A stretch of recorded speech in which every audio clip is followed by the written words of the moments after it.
नमस्कार। आज हम एक सफर पर निकलने वाले हैं, एक तरह की ऐतिहासिक जासूसी करने। पता है किस लिए? ये जानने के लिए कि आखिर इतिहासकारों को हजारों साल पहले के भारत के बारे में पता कैसे चलता है। तो चलिए इस दिलचस्प खोज की शुरुआत करते हैं। तो सबसे बड़ा और सबसे जरूरी सवाल तो यही है ना? उस जमाने में कोई वीडियो रिकॉर्डिंग नहीं थी, कोई सोशल मीडिया नहीं था, तो फिर हम अतीत के राज खोलते कैसे हैं? सच कहूं तो ये बिल्कुल एक पहेली को सुलझाने जैसा है, जिसके सारे टुकड़े वक्त में कहीं बिखर गए हैं।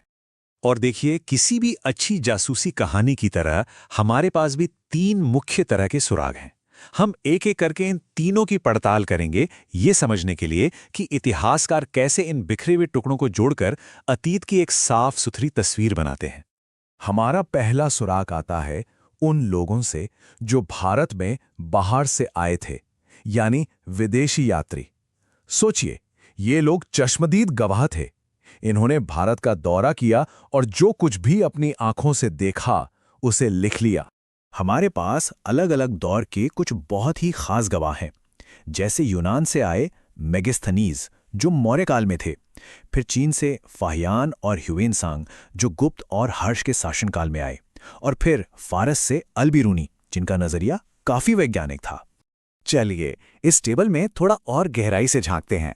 यहाँ हम देख सकते हैं कि ये यात्री कौन थे और कब आए थे। देखिए, मेगास्थनीज ने हमें मौर्य प्रशासन की पहली झलक दी, फायान ने गुप्त काल को बहुत शांतिपूर्ण बताया, ह्वेनसांग ने तो हमें नालंदा यूनिवर्सिटी के बारे में गजब की बातें बताईं, और अल बेरूनी ने एक विद्वान की तरह भारतीय समाज का गहरा अध्ययन किया।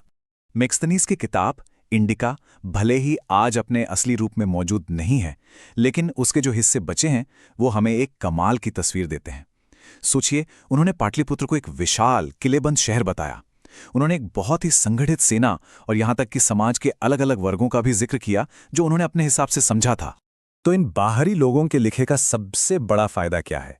वो ये कि हमें एक बाहर का नजरिया मिलता है। क्योंकि ये लोग यहाँ की राजनीति का हिस्सा नहीं थे, तो उम्मीद की जाती है कि इनके लेखन में दरबारी इतिहासकारों के मुकाबले कम तरफदारी होगी, जो अक्सर अपने राजाओं की तारीफ में ही लगे रहते थे। अब ये वाला हिस्सा बड़ा मजेदार है।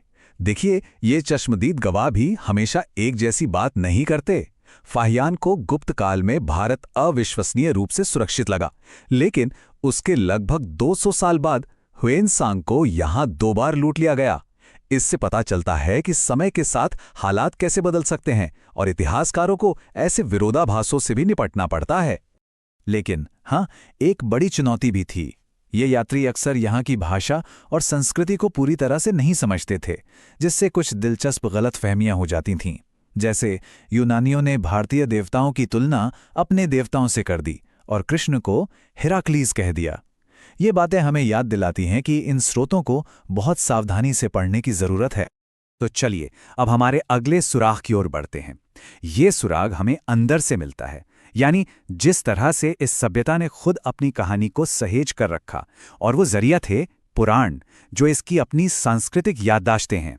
पुराण सिर्फ धार्मिक ग्रंथ नहीं है, बिल्कुल नहीं। वे एक अनूठा मिश्रण है मिथक का और इतिहास का।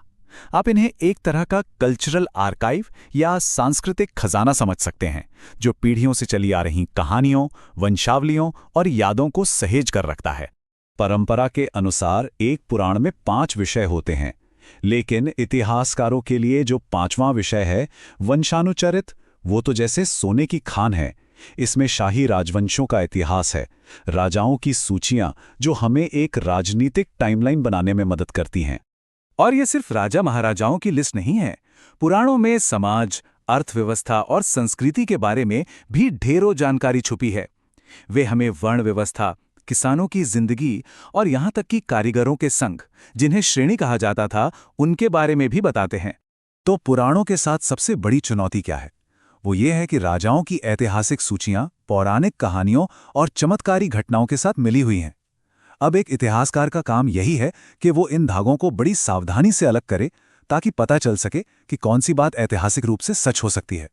और इसी के साथ हम पहुंचते हैं अपने तीसरे और आखिरी सुराग पर, ठोस भौतिक सबूत। ये वो कहानियां हैं जो शाही से नहीं बल्कि पत्थर में उकेरी गई हैं, यानी शिलालेख। भारत में सबसे पुराने और सबसे मशहूर शिलालेख सम्राट अशोक के ही हैं। सोचिए, उन्होंने अपने फरमानों को पूरे साम्राज्य में पत्थर के खंभों और चट्टानों पर खुदवा दिया, जिससे हमें उनके शासन और उनकी सोच की सीधी जानकारी मिलती है। सदियों तक ये शिलालेख बस एक राज बने रहे, कोई उन्हें पढ़ नहीं पाता था। लेकिन फिर 1837 में जेम्स प्रिंसिप नाम के एक स्कॉलर ने ब्राह्मी लिपि को डिकोड कर लिया। ये एक ऐतिहासिक पल था जिसने अचानक से प्राचीन भारत के इतिहास का एक बहुत बड़ा दरवाज़ा खोल दिया। और ये टेबल शानदार ढंग से दिखाती है कि शिलालेख कितने सटीक हो सकते हैं। जैसे हाथी गुम्फा शिलालेख राजा खारवेल के शासन का साल दर साल का हिसाब देता है। समुद्रगुप्त की प्रयाग प्रशस्ति उनकी जीतों की एक शानदार कविता है। ये रिकॉर्ड समय और स्थान में मजबूती से टिके हुए हैं। ये पत्थर झूठ नहीं बोलते। तो अब हमारे पास तीनों सुराग आ चुके हैं, बाहर के गवाह, अंदर की सांस्कृतिक यादें और पत्थर में उकेरे गए ठोस सबूत। एक इतिहासकार का असली काम अब शुरू होता है, इन सभी टुकड़ों को एक साथ जोड़कर एक भरोसेमंद कहानी बनाना। आइए इसे गुप्त राजवंश के उदाहरण से समझते हैं। हम पुराणों से शुरू करते हैं। वायु और विष्णु पुराण हमें गुप्त शासकों की एक लिस्ट देते हैं, जिससे हमें एक बुनियादी वंश वृक्ष मिल जाता है। ये हमारा पहला सुराग है।